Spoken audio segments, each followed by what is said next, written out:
सबसे बड़ी जो खबर आनी है, जो सबसे बड़ा इंतजार जिसका हो रहा है, वो हो रहा है पश्चिम बंगाल के चुनाव नतीजों का। क्या इस बार 15 साल बाद पश्चिम बंगाल में ममता बनर्जी यहां से चुनाव हार के मुख्यमंत्री की कुर्सी से हट जाएंगी?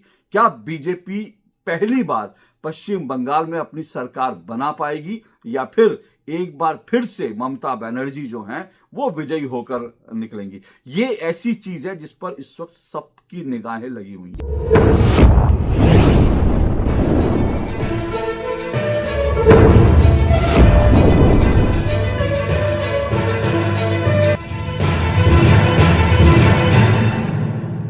भारत में इस वक्त पॉलिटिकल डेवलपमेंट की सबसे बड़ी खबरें अगर कहीं से आ रही हैं तो वो पश्चिम बंगाल से आ रही हैं। भारत की राजनीति पर निगाह रखने वाले तमाम लोग, तमाम पॉलिटिकल कमेंटेटर, तमाम राजनीतिक विश्लेषक, तमाम पॉलिटिकल पार्टियां और नेता अगर किसी एक बड़ी पॉलिटिकल खबर का इंतजार कर रहे हैं तो वो खबर है पश्चिम बंगाल के चुनाव नतीजों से जुड़ी हुई खबर। हालांकि भारत के 5 राज्यों में चुनाव हो रहे हैं, लेकिन सबकी निगाहें इस वक्त सिर्फ और सिर्फ पश्चिम बंगाल पर लगी हैं। क्योंकि देखिए, ये जो 5 राज्यों में चुनाव हो रहे हैं ना, इसमें असम के बारे में मोटे तौर पर यह माना जा रहा है कि वहां बीजेपी की सरकार एक बार फिर से आ रही है। हेमंत बिस्व शर्मा वहां पर बड़ी मेजोरिटी के साथ जीतने वाले हैं, सरकार बना रहे हैं। ऐसा और कोई नहीं, बल्कि जो मेरे कांग्रेसी मित्र हैं वो भी कह रहे हैं साफ तौर पर। मैं अभी गुवाहाटी गया था, गुवाहाटी में वहां जो कांग्रेसी दिल्ली से और बाकी जगह से प्रचार करने आए थे, ऐसे मेरे कुछ मित्र जब हम बैठे थे तो उन्होंने कहा कि यहां की बाजी तो हम पूरी तरह से हार चुके हैं, यहां हम कुछ उम्मीद नहीं कर रहे। दूसरी तरफ अगर केरल की बात करें तो केरल में ये उम्मीद है कि वहां पर लेफ्ट को एक झटका लगेगा, बड़ा झटका लगेगा। और केरल में जो यूडीएफ है, कांग्रेस के नेतृत्व वाला यूडीएफ है, वो जो है वहां पर वो एक बार फिर से सरकार बनाने की स्थिति में आ रहे हैं। तमिलनाडु में मामला जो है वो थोड़ा सा फंसा हुआ है, लेकिन फिर भी वहां डीएमके के नेतृत्व वाला जो गठबंधन है वो आ गया। पुडुचेरी में हालांकि थोड़ी सी हंग जैसी सिचुएशन बताई जा रही है, लेकिन इसके बावजूद वहां ऐसा लग रहा है कि एनडीए की सरकार एक बार फिर बनेगी। तो ये जो तमाम राज्य हैं, इनके बारे में तो तस्वीर लगभग साफ है। लेकिन सबसे बड़ी जो खबर आनी है, जो सबसे बड़ा इंतजार जिसका हो रहा है, वो हो रहा है पश्चिम बंगाल के चुनाव नतीजों का। क्या इस बार 15 साल बाद पश्चिम बंगाल में ममता बनर्जी यहां से चुनाव हार के मुख्यमंत्री की कुर्सी से हट जाएंगी? क्या बीजेपी पहली बार पश्चिम बंगाल में अपनी सरकार बना पाएगी, या फिर एक बार फिर से ममता बनर्जी जो हैं वो विजयी होकर निकलेंगी? ये ऐसी चीज है जिस पर इस वक्त सबकी निगाहें लगी हुई। देखिए, पश्चिम बंगाल का चुनाव बहुत बहुत इंपॉर्टेंट हो गया है। क्यों इंपॉर्टेंट हो गया, इसको इस बात से समझिए। आपको मैं 2 चीजें बताता हूं जिससे आपको समझ में आएगा पश्चिम बंगाल का ये चुनाव क्यों बहुत इंपॉर्टेंट है। पहली बात तो यह है कि मैं अपने खुद के अनुभव से बता रहा हूं। पिछले दिनों, कुछ महीने पहले ही मैं दरअसल जो है कोलकाता गया था। वहाँ की एक यूनिवर्सिटी में एक लेक्चर देने के लिए गया था। तो यूनिवर्सिटी में लेक्चर देने के बाद वहाँ पर एक जो न्यू कोलकाता जो है वहाँ बसा है, वहाँ पर एक रेजिडेंट वेलफेयर एसोसिएशन है। मतलब एसोसिएशन क्या, कुछ लोगों का समूह है। और वहाँ पर बहुत जो उच्च मध्यम वर्गीय हैं, मध्यम वर्गीय परिवार हैं, वो लोग रहते हैं। बहुत एक बढ़िया सोसाइटी है। उस सोसाइटी में मुझे एक कार्यक्रम में बुलाया गया। तो वहां पर आसपास के जितने लोग थे, करीब 100-150 लोग वहां पर जुटे थे। उन सबसे बातचीत हो रही थी, तो वो उनसे तमाम तरह की चर्चाएं हो रही थी। उस चर्चा के बीच वहां पर जो लोग थे, उन्होंने मुझे अपने जो जहां पर हम लोग बैठे हुए थे, वो उस बिल्डिंग में सबसे ऊपर का एक फ्लैट था। उन्होंने मुझे उस फ्लैट के आसपास दिखाना शुरू किया। उन्होंने कहा ये देखिए, वहां यहां तक जो है आपको वो झुग्गियां नजर आ रही है ना, ये सारे बांग्लादेशी हैं। फिर उन्होंने दिखाया कि ये देखिए, इधर भी जो झुग्गियां हैं वो सारी की सारी झुग्गियां जो बांग्लादेशी घुसपैठी हैं। तो उन्होंने कहा कि और धीरे धीरे ये लोग जो हैं, हमको ऐसा लग रहा है कि हमको चारों तरफ से घेरते जा रहे हैं। ये मुझे वहां के लोग बता रहे हैं, कोलकाता, न्यू कोलकाता में बैठे हुए लोग बता रहे हैं। तो उन्होंने कहा कि ऐसा लग रहा है कि हमको धीरे धीरे चारों तरफ से घेरते जा रहे हैं। और उन्होंने कहा कि इस बार अगर एक बार फिर से ममता बनर्जी और टीएमसी अगर जीतते हैं तो हमें यहां से अपना बोरिया बिस्तर समेटकर, अपना काम धंधा समेटकर, अपनी प्रॉपर्टीज बेच करके यहां से निकल जाना है। ये हमने तय कर रखा है। अब आप सोचिए कि ये सिचुएशन कोलकाता के अंदर है। कोलकाता में, न्यू कोलकाता एक बड़ा, एक अच्छी जगह जो है वो डेवलप हुई है। वहां पर बैठे लोग जो हैं, वहां पे बैठे हिंदू जो ओपनली कह रहे हैं कि हमको यहाँ से निकलना होगा। एक तरफ कोलकाता में ये स्थिति है, तो दूसरी तरफ बताऊं कि जो पश्चिम बंगाल के जो बाकी डिस्ट्रिक्ट हैं, ऐसे कई डिस्ट्रिक्ट है पश्चिम बंगाल के अंदर, करीब जो आप कह सकते हैं आधा दर्जन से 6 से 10 डिस्ट्रिक्ट ऐसे हैं जहां की डेमोग्राफी तेजी से बदल चुकी है, और इस हद तक बदल चुकी है कि वो डेमोग्राफी देखकर जो है आपकी रूह कांप जाए। इनमें से ज्यादातर जो इलाके हैं वो दरअसल पश्चिम बंगाल के बॉर्डर से सटे इलाके हैं, जो बॉर्डर पर जो बांग्लादेश के बॉर्डर से लगे जो डिस्ट्रिक्ट है वो है। अब देखिए ना, मुर्शिदाबाद में 1951 में यहाँ मुस्लिम जो आबादी थी वो 55% थी, हिंदू 45% थे। लेकिन 2011 आते आते यहाँ पे मुसलमान जो हैं वो 66% हो गए हैं, और हिंदुओं की आबादी घट के सिर्फ 33% रह गई है। अच्छा, ये 2011 के आंकड़े हैं। इस बार जब वहां पर जब जनगणना होगी तो वो जो आंकड़े होंगे, ये आप समझ लीजिए कि ये शायद मुस्लिम आबादी 70% से ज्यादा पहुंच चुकी होगी, और हिंदू आबादी जो है 25% तक, शायद ऐसा अनुमान लगाया जा रहा है। फिर उसके बाद मालदा, ये मालदा कौन सा, मैं मालदा के बारे में बात करूंगा। ये मालदा जहां पर 1951 में मुस्लिम आबादी 37% थी और हिंदू आबादी 62% थी। अब यहां देखिए क्या हुआ, यहां मुस्लिम आबादी 2011 की जनगणना कहती है 51% से ज्यादा हो चुकी है, 51.2%, और हिंदू आबादी 48%। यानी 1951 में यहां पर जो है माइनॉरिटी में जो है मुस्लिम थे, हिंदू आबादी पॉपुलेशन जो है वो बहुसंख्यक थी। लेकिन अब मालदा में बहुसंख्यक मुस्लिम है, हिंदू आबादी घटकर कम रह गई है, हिंदू अल्पसंख्यक हो चुके हैं। उत्तरी दिनाजपुर, यहाँ पे 1951 में जो मुसलमान थे वो करीब करीब जो मान के चलिए कि 35 से 38% थे, हिंदू आबादी 30% थी। लेकिन अब यहाँ पर मुस्लिम आबादी 49% से ज्यादा, लगभग 50, 49.92 यानी 50%, और हिंदू आबादी जो है 49% रह गई। यानी यहाँ पर भी जो है उत्तरी दिनाजपुर में भी जो हिंदू हैं वो अल्पसंख्यक हो चुके हैं, मुस्लिम आबादी वहां बहुसंख्यक हो गई है। उत्तर 24 परगना 1951 में मुस्लिम आबादी 19% थी, महज 19%, हिंदू आबादी 80%। लेकिन उसके बाद मुसलमान यहां पर करीब करीब 25% से ज्यादा, और हिंदू आबादी 73% हो गई है। ठीक है, यहां पर देखिए किस तरह से। दक्षिण 24 परगना 1951 में मुस्लिम आबादी 20% थी, 2011 तक आते आते ये जो है उसमें 35.5% से ज्यादा हो चुके हैं, और इस वक्त जो है आबादी जो है इनकी माना जा रहा है 45% से ज्यादा होगी। ये बीरभूम में, वहां पे 1951 में मुसलमान 22% थे, हिंदू 77%। लेकिन उसके बाद मुसलमान जो है वो बढ़कर 37% हो गए, और हिंदू घटकर 62%। अब मैंने कहा ये जो मैं आपको बता रहा हूं ये 2011 के आंकड़े हैं।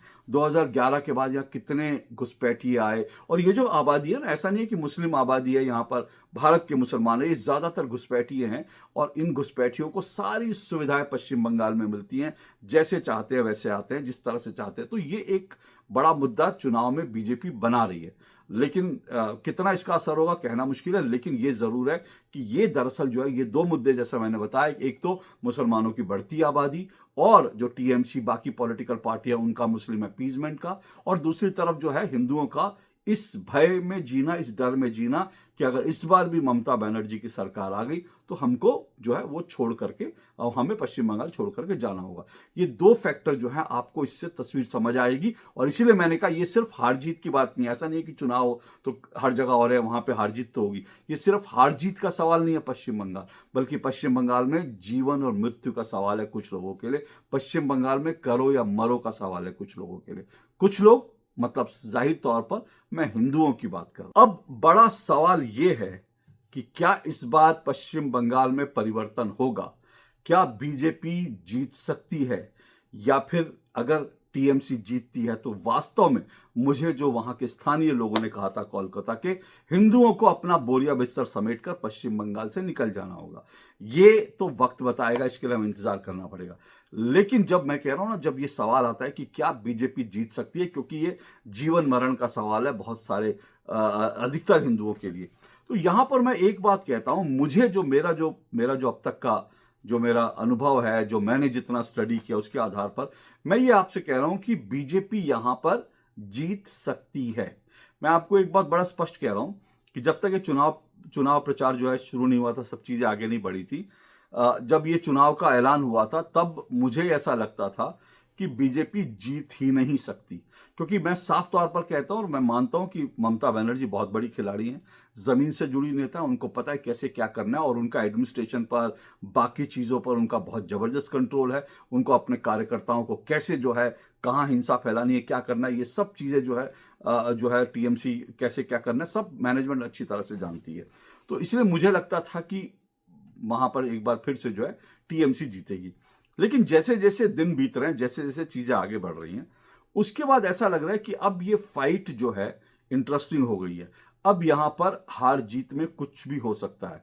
बीजेपी धीरे धीरे आगे बढ़ रही है, यहां तक कि कुछ जो जो राजनीतिक विश्लेषक है उन्होंने तो सीटों का जो है घोषणा भी कर दी है।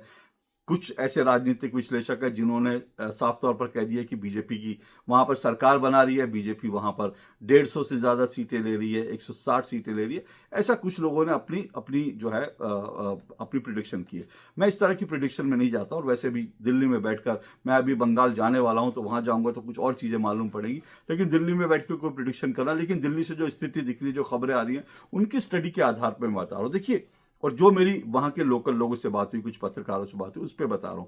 देखिए, मेरा साफ तौर पर मानना है बीजेपी जीत सकती है, बशर्ते बशर्ते अब क्या बशर्ते, ये शर्त क्या है जिस पर बीजेपी जीत सकती है? वो शर्त क्या है?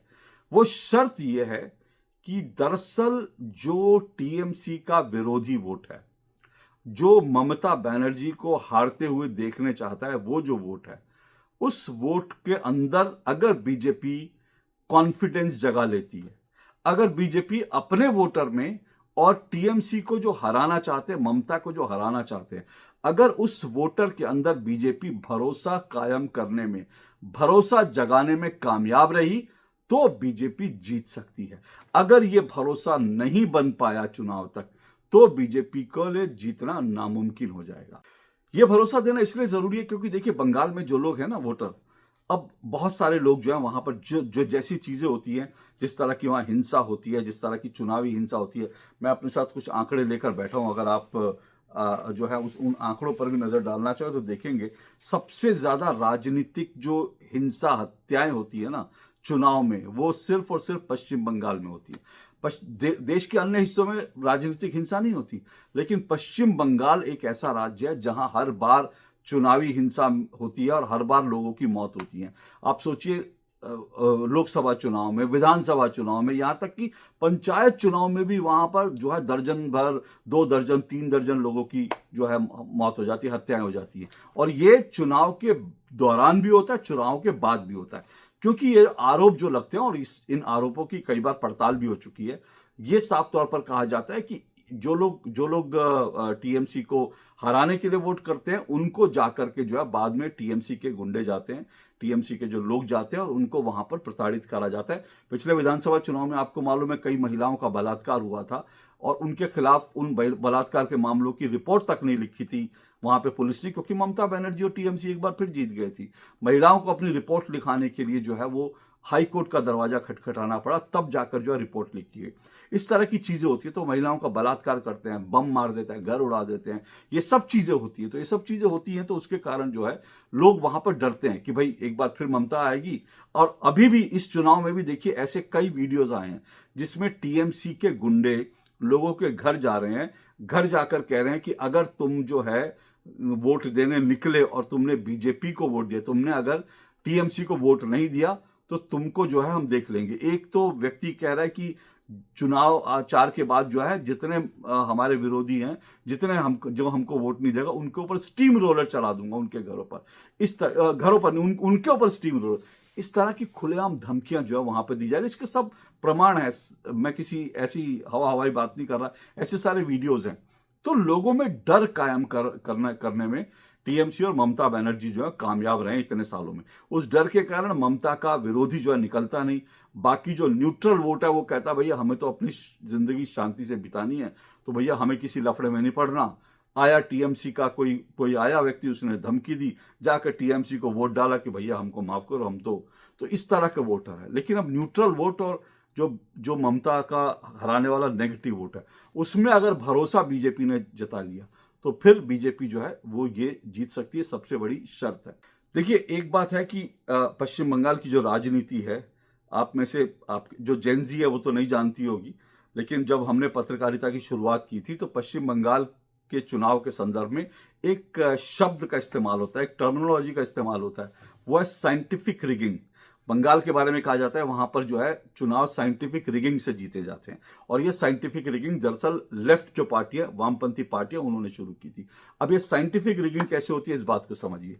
साइंटिफिक रिगिंग में क्या होता है कि पहली बात, हर मोहल्ले में, और मतलब क्योंकि वहां पर जो है इस तरह से वो लोग मैनेज करते हैं कि हर मोहल्ले में जो जो वहां पर एक टोला होता है, जिसको टोलाबाजी कहते हैं, टोला होता है वहां के यंग लड़कों का, उसमें कुछ गुंडे भी होते हैं कुछ, तो एक टोला होता है। उस टोले को सरकार जो है दुर्गा पूजा के नाम पर जो फंड देती है, या किसी और तरह से चिपकी दुर्गा पंडाल लगेगा, तुम लोग फंड लो, तुम करो। तो इस तरह के टोले बन जाते हैं वहां पर, और टोले स्ट्रांग हो जाते हैं। लोकल जो एरिया में वो टोले सबसे ताकतवर होते हैं, और वो जो टोले, एक मोहल्ला है उसमें जो टोला है उसको पता है कौन आदमी किस तरह की बात करने वाला है, कौन आदमी किसका वोटर है। तो एक तो वो नजर रखते हैं। तो उस हिसाब से जो है पहले जब वोटर लिस्ट बनती है तो फिर उसमें जो है कौन से फर्जी नाम जुड़वाने हैं, किसके नाम कटवाने हैं। पहले स्टेप पर जो साइंटिफिक रिगिंग होती है उसमें ऐसा होता है कि पहले स्टेप पर किसको फर्जी वोट जोड़ने हैं और कौन सा जो विरोधी वोटर उसको काट देना है। पहला स्टेप यहाँ, क्योंकि इसमें लोकल एडमिनिस्ट्रेशन ही जुड़ा होता है। पहला स्टेप यहाँ आपने वोटर लिस्ट। उसके बाद वोटर लिस्ट जब छप गई तो जिन वोटर्स के नाम अब भी हैं, जो आपको पता है कि भाई ये हमारे विरोधी हैं, तो उनको जाकर धमकाना, उनको कहना कि तुम घर से नहीं निकलोगे, तुम्हारा वोट हम डाल देंगे, तुम्हें घर से निकलने की जरूरत नहीं है। जो नहीं मानता उसके ऊपर जो है क्या क्या होता है वो सब चीजें हमने पिछले कई चुनाव से देख रहे हैं, लगातार बंगाल में देख रहे हैं। अच्छा, इतना तक हो गया। उसके बाद वोटिंग वाले दिन क्या होता है? वोटिंग वाले दिन क्या होता है कि जहां पर लगता है कि अच्छा ये वाला बूथ जो है, इस बूथ में हमारे खिलाफ वोट पड़ने वाले, क्योंकि टोलेबाज जो होते हैं, जो लोकल यूनिट, उनको पता होता है कि यहां से हमें वोट पड़ना है, यहां से नहीं पड़ने, ये हमारा इलाका है, ये इसका इलाका है। तो क्या होता है कि जहां पता लगता है कि अच्छा ये हमारा विरोधी वो है, यहां पर जो है हमारे विरोध में वोट पड़ सकते हैं, तो वहां सुबह क्या होता है, वहां सुबह सबसे पहले अपने वोटर को निकाल लिया जाता है कि जाओ, अपना वोटर वहां पे निकल गया, उसने वोट डाला। अपना वोटर जैसे ही वोट डाल देता है उसके बाद तुरंत वहां पर या तो बम फोड़ दिया जाएगा, या चाकू निकाल करके कुछ कर दिया जाएगा, या वहां पर जो दो गुटे आपस में भिड़ जाएंगे, मारपीट होगी। तो उससे क्या होगा, बूथ पे जब मारपीट हो जाएगी तो वो जो वोटर है बेचारा, शांतिप्रिय वोटर है, जो किसी पचड़े में नहीं पड़ना, वो फिर घर बैठ जाता है, वो कहता है झगड़ा हो रहा है, मैं नहीं जाता। तो इस तरह से उन वोटर को रोक लेना, और फिर शाम होते ही उनके वोट धड़ाधड़ छपाई हो जाती है। और उसके बाद आखिरी स्टेप आता है कि मतपेटियां, पहले तो मतपेटियां होती थी गायब, अब तो ईवीएम है। उसके बाद काम होता है कि कैसे लोकल जो एडमिनिस्ट्रेशन है वो वोटों की गिनती में कैसे वो गड़बड़ करेगा, ये सारी चीजें। ये तो इस तरह से साइंटिफिक रिगिंग का एक फॉर्मूला है। पहले ये साइंटिफिक रिगिंग जो है वो वामपंथी पार्टियां करती थी, लेफ्ट, और अब जो है वही चीज टीएमसी करती है। लेकिन अब सवाल यह है कि क्या इस बार साइंटिफिक रिगिंग हो पाएगी? अगर साइंटिफिक रिगिंग होती है तो फिर एक बार फिर बीजेपी का हारना तय है, फिर तो बीजेपी जीत ही नहीं सकती, टीएमसी फिर जीतेगी। देखिए, साइंटिफिक रिगिंग जो है अभी कहना मुश्किल है, लेकिन इस बार सबसे बड़ी बात क्या हुई है? अगेन दो चीजें बहुत इंपॉर्टेंट हुई है इस बार।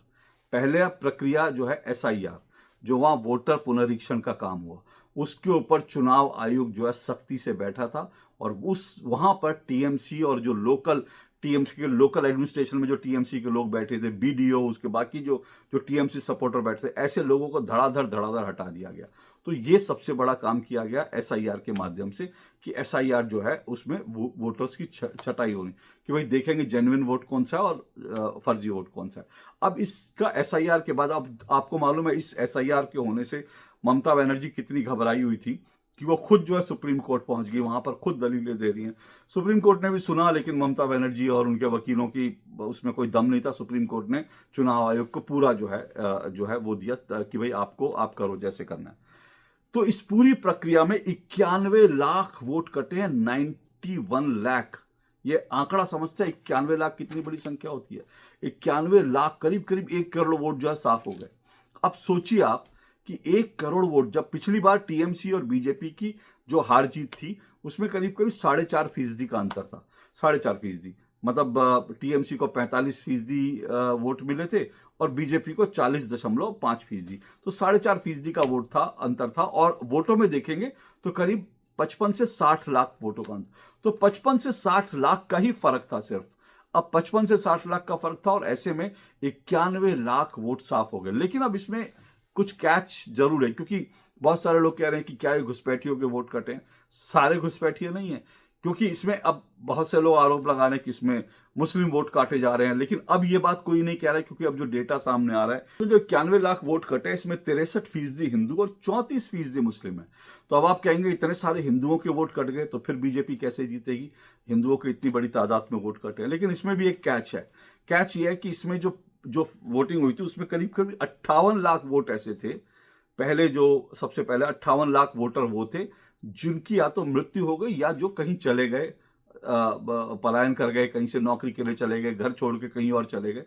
तो ऐसे 58 लाख वोट थे। अब इसमें हिंदू ज्यादा थे, मुस्लिम कम थे, क्योंकि लेकिन सवाल यह है कि इसमें हिंदू ज्यादा होने के बावजूद क्या ये वोट वो था जो वास्तव में ये वोट जो है ये वोट था जो फर्जी वोट पड़ता था, यानी आदमी है नहीं, उसकी डेथ हो गई है, फिर भी उसके वोट फर्जी पड़ जाता था।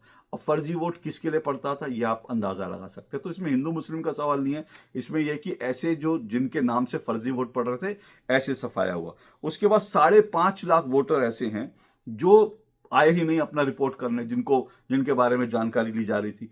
क्यों? क्योंकि वो या तो कहीं और रजिस्टर होगा, 2 जगह होगा, 3। अब ये भी इसमें भी बहुत सारा फर्जी वोटिंग होता था, 5.5 लाख।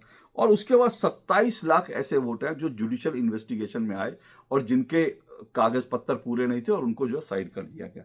अब इस सब में अगर आप देखेंगे, इसमें हिंदू मुस्लिम दोनों वोट हैं, लेकिन कुल मिलाकर जो है देखेंगे तो जो फर्जी वोट हैं उसमें एक तो फर्जी हिंदुओं के वोट भी जो बने हुए थे वो, और दूसरा जो घुसपैठियों के थे वो वोट भी कटे हैं। अब घुसपैठियों के वोट कैसे कटे हैं इसको आप इस बात से अंदाजा लगाइए कि जो 91 लाख वोट कटे हैं इनमें 57% वोट, 57% वोट जो हैं वो पश्चिम बंगाल के 10 बॉर्डर एरियाज के डिस्ट्रिक्ट हैं। 10 बॉर्डर एरियाज के डिस्ट्रिक्ट है। अब ये 10 जो बॉर्डर एरिया में डिस्ट्रिक्ट जो हैं इनमें किसका वोट होगा, ये घुसपैठिए हैं कि नहीं है, ये तो बाद में पता चलेगा। लेकिन इससे आपको अंदाजा लग जाना चाहिए कि खेल क्या है। तो एक तो एसआईआर की प्रक्रिया बड़ी शानदार तरीके से हुई है, उसके कारण जो है जो वोट कटा है, जो फर्जी वोट कटा है, उसके कारण ममता बनर्जी के लिए मुश्किल खड़ी हो गई है और यहां से बीजेपी की उम्मीदें जो है बढ़ती हैं। लेकिन फिर भी यहां पर शर्त सबसे बड़ी है कि क्या बीजेपी का वोटर या जो ममता बनर्जी को हराने के लिए जो वोटर निकलना चाहता है, क्या वो घर से निकल पाएगा, ये बड़ा सवाल है। अब जो है वो वोटर जो है आम वोटर डरे नहीं, उसमें भरोसा कायम रहे, वो बिना डर के निकले, उसके लिए भी चुनाव आयोग ने बड़े पुख्ता बंदोबस्त किए और होम मिनिस्ट्री ने भी बड़े पुख्ता बंदोबस्त किए। वो क्या करीब 2,500 से ज्यादा केंद्रीय सुरक्षा बल जो हैं वो वहां पर भेजे गए हैं। मतलब आप मान के चलिए करीब 3 लाख बता रहे हैं, 2.5 से 2.5 लाख 3 लाख जो हैं वहां पर चुनाव के समय जो है केंद्रीय बल वहां तैनात रहेंगे। अब केंद्रीय बलों की तैनाती जो है उसमें यह भी एश्योर किया गया है कि चुनाव खत्म होने के बाद भी केंद्रीय बलों की तैनाती वहां रहेगी। इसका क्या मायने है? इसका मायने है कि चुनाव के बाद जिस तरह से नतीजे आने के बाद जो लोगों को वहां पर धमकाया जाता था, मारा जाता था, बलात्कार किए जाते थे, वो चीजों का रिपीटिशन ना हो, इसलिए चुनाव के बाद भी कुछ समय तक केंद्रीय बल तैनात रहेंगे। तो ये जो केंद्रीय बल की मौजूदगी है ना, ये लोगों में भरोसा जताने का एक जो है काम कर रही है। और अगर ये भरोसा कायम हो गया, और एक और इंपॉर्टेंट चीज हो रही है, अमित शाह ने वहां पर डिसाइड कर लिया कि अमित शाह वहां पर जो है वो करीब करीब लास्ट में जो है 10-15 दिन वहां बैठने वाले हैं। अमित शाह का वहां बैठना और दूसरी तरफ जो है केंद्रीय सुरक्षा बलों की मौजूदगी, ये जो है वोटर को भरोसा दिलाने की एक बड़ी कवायद है। और इसमें अगर बीजेपी सफल रही तो बीजेपी चुनाव जीत सकती है। अब देखिए इसमें जो है एक और इंटरेस्टिंग बात आपको बता दूं, ये केंद्रीय बलों की तैनाती को लेकर भी सुप्रीम कोर्ट में जो है चुनौती दी गई थी। कहा था कि इतनी जरूरत क्या है, लेकिन सुप्रीम कोर्ट ने कहा जो इतिहास है वो देखते हुए वो अब इसके ऊपर हम डिस्कस नहीं करेंगे, जो इतिहास है वहां का चुनावी हिंसा का, इसलिए वहां पर केंद्रीय बलों की मौजूदगी को लेकर कोई चर्चा नहीं करनी, वो रहेगी। सुप्रीम कोर्ट ने झटका दे दिया, एसआईआर पर कोर्ट ने झटका दे दिया, क्योंकि कोर्ट को भी मालूम है कि वहां पर क्या होता है। और फिर सुप्रीम कोर्ट को जिस तरह से जो मालदा में मोथाबाड़ी नाम की एक जगह पर, जहां अप्रैल के पहले हफ्ते में जिस तरह की घटना हुई थी, वहां पर जुडिशियल जो अधिकारी थे उनको घेर लिया था भीड़ ने, उनको जैसे लिंच करने के लिए जमा हो गए थे।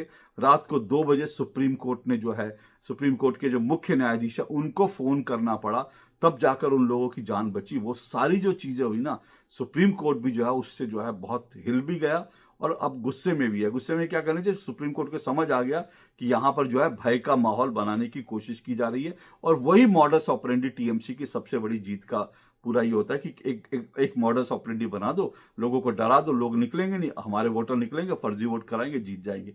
तो सुप्रीम कोर्ट के चीफ जस्टिस रात 2 बजे फोन कर रहे हैं, तो ये भी अपने आप में बहुत एक इंपॉर्टेंट चीज है जो हुई, मोथाबाड़ी की जो घटना हुई। तो कोर्ट की निगरानी में सब कुछ हो रहा है, कोर्ट की निगाह है, और फिर जो है चुनाव आयोग भी सख्त है। चुनाव आयोग ने तो मतलब जरूर कुछ लोग चुनाव आयोग को गालियां दे रहे होंगे जो परेशान है कि वहां पर एसआईआर कैसे करवा दी, वहां के फर्जी वोट कैसे कटवा दिए। लेकिन सुप्रीम कोर्ट ने बड़ा शानदार काम किया। टीएमसी का एक डेलीगेशन सुप्रीम कोर्ट से मिलने गया था, ठीक है, आपको मालूम होगा, और उसमें जो है जो डेरेक ओब्रायन और बाकी लोग गए थे। अब वहां पर गए, 7 मिनट में बाहर आ गए, और अंदर क्या हुआ हमें नहीं पता। लेकिन उसके बाद सुप्रीम कोर्ट ने माफ कीजिएगा, चुनाव आयोग की तरफ से एक ट्वीट होता है, और इस ट्वीट में चुनाव आयोग ने बाकायदा टीएमसी का नाम लिखकर कहा कि भाई इस बार निष्पक्ष चुनाव होंगे, भयमुक्त चुनाव होंगे, सुन लो टीएमसी को 2 टूक चुनाव आयोग की, ऐसे कहा। अब इसको लेकर बहुत सारे लोग कह रहे हैं टीएमसी का नाम लेने की जरूरत क्यों थी। अरे भाई, टीएमसी की तो सरकार वहां है, टीएमसी का तो चुनावी हिंसा का इतिहास है। तो अगर टीएमसी का नाम लिख दिया, और लिखा क्या, यही तो बात लिखी ना कि भाई निष्पक्ष चुनाव होंगे, तो टीएमसी का डेलीगेशन गया था वहां पर अपनी बात करने, तो उन्होंने अपनी बात कही, चुनाव आयोग ने टीएमसी को जवाब दे दिया कि भाई निष्पक्ष चुनाव होंगे। अब निष्पक्ष चुनाव ही तो कहा, और थोड़ी कुछ कहा। आपको निष्पक्ष चुनाव से दिक्कत है, हिंसा रहित चुनाव से दिक्कत है। अब लोग चाहे भले कितने उछलते रहे, लेकिन चुनाव आयोग ने सटीक जवाब दिया। अब इसके पीछे की एक कहानी ये भी बताई जा रही है कि दरअसल अंदर जो है जब टीएमसी का डेलीगेशन गया था तो उसने चुनाव आयुक्तों के साथ बदतमीजी की थी, उसके कारण भी चुनाव आयोग को लगा सीधा जवाब देना चाहिए, और इसलिए डेरेक ओब्रायन कहते हैं हमको कह दिया गेट लॉस्ट, दफा हो जाओ। तो अगर आप बदतमीजी करोगे चुनाव आयोग के दफ्तर में जाकर, तो चुनाव आयुक्त जो है संवैधानिक पद है, अगर आप संवैधानिक पद का सम्मान नहीं कर सकते तो आपको गेट लॉस्ट हो ही जाना चाहिए। और वैसे भी जो है डेरेक ओब्रायन का जो इतिहास है, जो संसद से लेकर बाहर तक उनका इतिहास है, वो आप अच्छी तरह से जानते हैं। संसद में वो क्या करते हैं, किस तरह से कागज फाड़ते हैं, क्या, वो सारी चीजें आप जानते हैं। तो उसका भी एक पूरा का पूरा इतिहास है। तो ये सारी चीजें हैं जिसके कारण, फिर से मैं कह रहा हूं, सबसे इंपॉर्टेंट चीज जो है वो ये है कि अगर वहां के वोटर्स के अंदर भरोसा कायम हो गया कि चुनाव हिंसा रहित होंगे, उनको वोट देने के बाद किसी तरह की तकलीफ नहीं होगी, उनको जो है उनका घर नहीं तोड़ा जाएगा, उनके ऊपर हमला नहीं होगा, उनके घर की बहू बेटियां सुरक्षित रहेंगी, उनकी इज्जत सुरक्षित रहेगी, वो जिंदा रह सकेंगे। अगर ये भरोसा देने में बीजेपी कामयाब हो गई तो बंगाल की तस्वीर बदल सकती है। अब इसका जो है अगले कुछ दिन में इस सब चीजों को लेकर तस्वीर साफ होगी। लेकिन फिर से कह रहा हूं, मामला जो है इस वक्त जो है बहुत जो है एक वहां पर जो माहौल बना हुआ है वो गजब का माहौल बना हुआ है, और यही भारतीय लोकतंत्र की खूबसूरती है। लेकिन लोकतंत्र तब तक जिंदा है जब तक निष्पक्ष और हिंसा रहित चुनाव हो। अगर निष्पक्ष और हिंसा रहित चुनाव ही नहीं हुए तो फिर लोकतंत्र किस बात का जिंदा रहेगा। तो फिलहाल इंतजार कीजिए, लेकिन फिर कह रहा हूं, बंगाल के चुनाव पर निगाह रखिए। बहुत कुछ वहां पर हो रहा है, बहुत कुछ होने वाला है, और उसके बाद क्या होगा वो तो 4 मई को पता चलेगा। तो जो डेवलपमेंट अगले कुछ दिनों में होंगी, अगले हफ्ते, 1 हफ्ते में, 10 दिन में, वो तय करेंगी कि भाई बंगाल के नतीजे क्या होंगे। उसका इंतजार करते हैं, फिर इस पर चर्चा करेंगे। लेकिन आज के लिए इतना ही। नमस्कार।